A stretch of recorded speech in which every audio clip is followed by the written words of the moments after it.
मला काही सुद्धा अशी माहिती नव्हती. आम्ही शेतामध्ये गेलेलो होतो आणि माझे पती नाही का म्हणजे बाबासाहेब आगे हा माझ्या शेजारी होता, माहेरी शेजारी होता. पण आमचं तसं काही वैयक्तिक काही सुद्धा संबंध नव्हते. पण माझा नवरा नाही का संशय वृत्तीचा होता आणि हे सगळं संशयावरूनच झालं बघा. असं आमचं म्हणजे काही सुद्धा बोललं नव्हतं, काही सुद्धा नव्हतं. बहीण भावंडासारखं आमचे म्हणजे हे होतं, म्हणजे भावासारखं होता माझ्या बघा.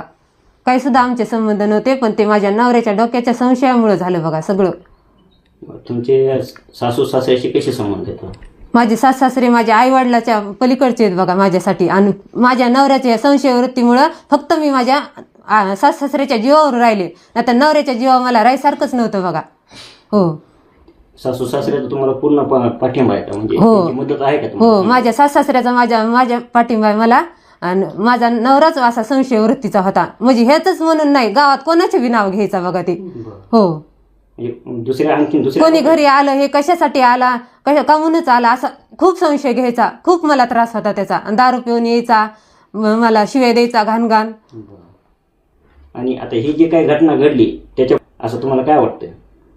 काही सुद्धा नाही बघा. फक्त मी लहान मुलीचे माझे फोटो काढले होते, त्याच्यापाशी ते फोटोग्राफर होता ना म्हणून फोटो काढले होते, तोच त्याच्या डोक्यात संशय बसला होता बघा. हे तुमच्या बाबासाहेबाशी केव्हापासूनचे संबंध आहेत असे? म्हणजे गाव पातळीवर तुमचे घराचे शेजारी आहेत असं ऐकण्यात आहे.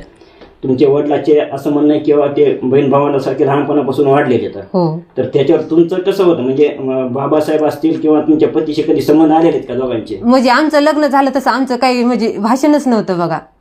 पण ते नुसतं ते क्षुल्लक कारणावरून संशयच निर्माण झाला.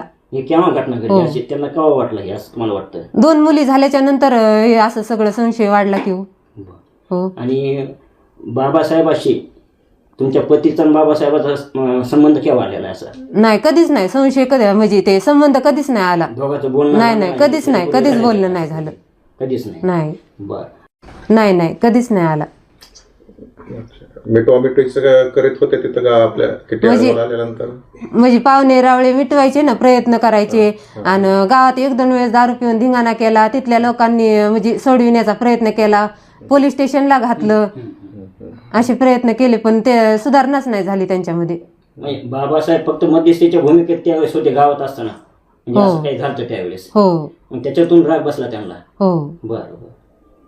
ज्यावेळेस दारू पिऊन तिथं धिंगाणा वगैरे किंवा मारहाण तुम्हाला करीत होते, त्याच्या डोळ्यासमोर तुम्हाला मारहाण करताना समजा हे जे काही आपले शेजारी असतात ते धावून येत असतात, तर मग असे बऱ्याच वेळेस काही तुमच्या समोर म्हणजे आल्यानंतर